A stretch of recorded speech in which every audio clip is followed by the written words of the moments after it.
On va continuer à parler, j'allais dire presque, même si je caricature un peu, mais de tenues vestimentaires. Mais Oui. vous, il s'agit bien entendu de création, même si vous puisez bien entendu dans vos racines, à la fois en Algérie et dans le monde musulman, si l'on peut dire. Votre dernière collection s'appelle Bring Back the Drama, rendez-nous le drame. Alors, vous avez une pièce fétiche, mais vous n'êtes pas le seul. C'est le cas notamment d'un certain Yves Saint Laurent. Ouais. C'est le caracou. Dites-nous à quel moment dans l'histoire il s'est imposé comme un objet, un costume, si je puis dire, Alors, emblématique. il a énormément évolué avec le temps. Au départ, c'était un gilet, donc il n'y avait pas de manche et c'était, on appelait ça le rila et c'était le premier soutien-gorge, si on peut dire ça, dans au XIVe siècle. D'accord. Et donc ça passait sous la poitrine et elle portait un chemisier en dentelle ou des choses comme ça 14e par-dessus. siècle.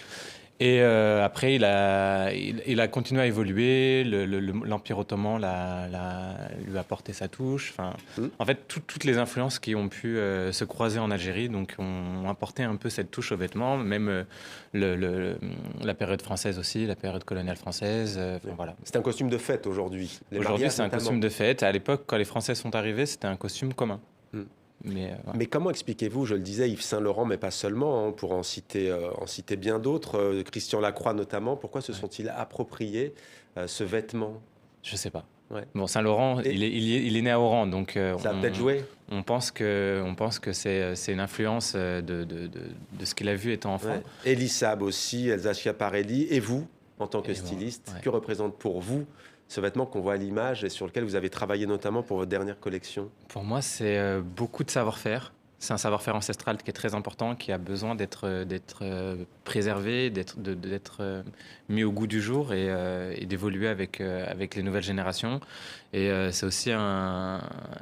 Bon, j'ai été élevé que par des femmes Ouais. et c'est...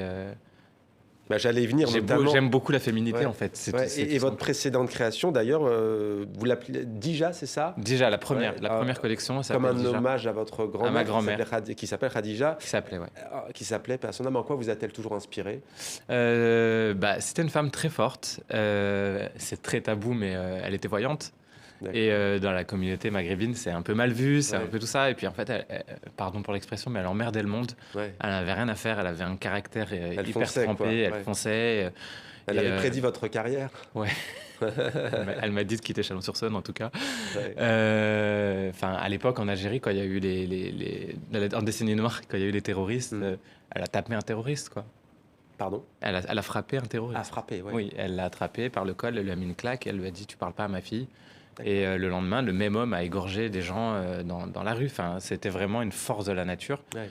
Et son décès m'a beaucoup marqué. Marqué. Et c'est enfin, tout ce qu'elle m'a dit étant plus jeune, qui résonnait en moi. Et c'est pour ça Et on le voit d'ailleurs, vous vivez, vous créez avec votre temps. C'était en 2015, hein, la première collection Dija. Alors vous avez l'abeille comme logo. Oui. Pourquoi l'abeille?